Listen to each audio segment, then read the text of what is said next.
Fiat 500 door handle hinges, the bane of every Fiat 500 owner's life. This is a cheap hinge that cost about a £5 from Amazon. Same price on eBay, thereabouts, 5 or 6 quid.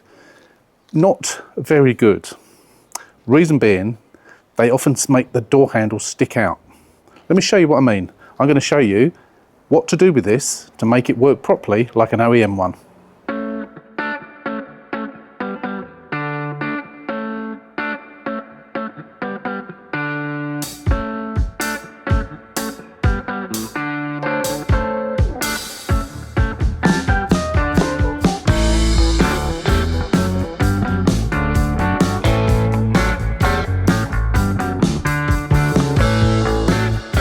So this car today, I've got to put a new hinge on. As you can see, it's broken. Now, historically, using these hinges, they don't fit very well. And you often find that the handle is going to stick out a little bit like that. And you can sort of get your fingers behind it and underneath it. Just doesn't sit properly. But I've got a way that it will work perfectly. Let me show you, as I'm doing this, as to what I do to get it to work properly. So if you've seen my video on how to change a door handle hinge without taking the handle off, that's always been my preferred method and probably the easiest. Now I know a lot of people have had trouble with getting the screwdriver through the hole lined up. Reason being that screw is at an angle. It's not straight like that, it's at an angle like that. So people have had trouble getting the right screwdriver and getting it on the screw. Now I bought myself one of these, I've had it for quite some time. I'll stick the link in the description, but it's just like a little mini ratchet with just an ordinary Phillips head on the top. You can buy it with the heads or without, but I'll put a link to this particular one in the description if you want to get yourself one. Now what I do is it's easier on a passenger one like this. If you just release the rod at the bottom and then just compress the top of the lock in here with your thumb, just push it down and then just maneuver that out until you get it in a state like this. And then all you need to do is get in there and you can find the screw and undo it. If you pull it out a little bit, you can even see the screw. There you go, it's at that angle. I said that angle, it's actually the other way.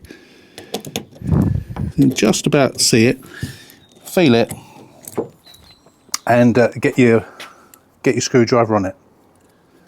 So if we just show you quickly. This isn't what the video is about, but as I said, this is about using the cheap hinges effectively without them sticking out. Now you have to be careful when you do this, because what you don't want to do is break the handle, because at this stage all we need is a hinge, but if you pull it on it too much you'll break the handle. This is why it's good to take the handle just out of the door a little bit, and which is why you have to release that bottom rod. On the driver's door you've got 2 rods to undo. There we go, screw is out, and that will then come out. There you go. That's all it is. Well, that's the other piece of it. The other piece is obviously broken off. Now what I do is I grease up the new one to stop it from happening again. I'm just going to clean that little area up around there, get the new hinge out, and I'll show you exactly what it is that I do to get it to work. So new hinge, old hinge, or what's left of it. As you can see, this little piece here is completely different shape. On this one, this is actually smaller, but if you can see there, longer. And it's the fact that it's longer that causes the issue. So all you need to do is shave a bit of that off. Shave the top of that off. Now this is how I do it. I get my little Parkside machine, little mini grinder. Mind your fingers, you should wear gloves really.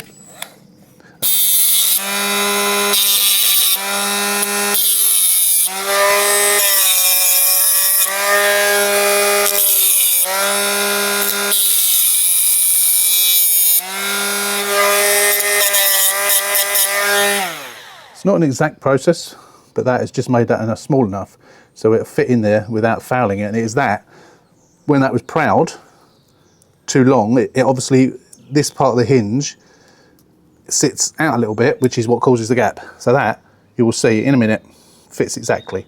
Let me just get the hinge put back in, and then we'll offer it up to the door and yeah, show you how it fits nicely.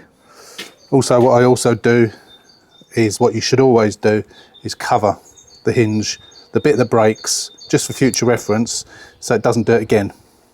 That way then it won't, well, I'm going to say it won't, it will obviously delay it from breaking again, because, you know, it's a weak point.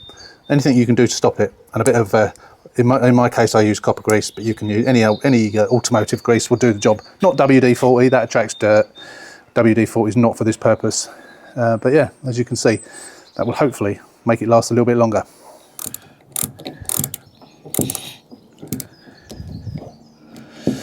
There you go, that's done up nice and tight. Now that, when you put it all back in again, get rid of that.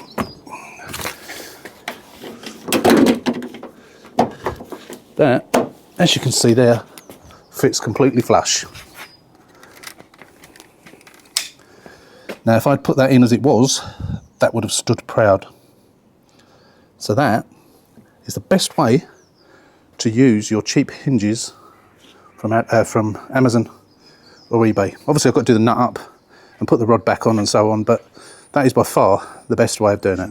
So that's it, that is how you use the cheap hinges from Amazon and eBay. Don't forget, if you want to get yourself one, the ones that I use are in the description. There's a link to them there.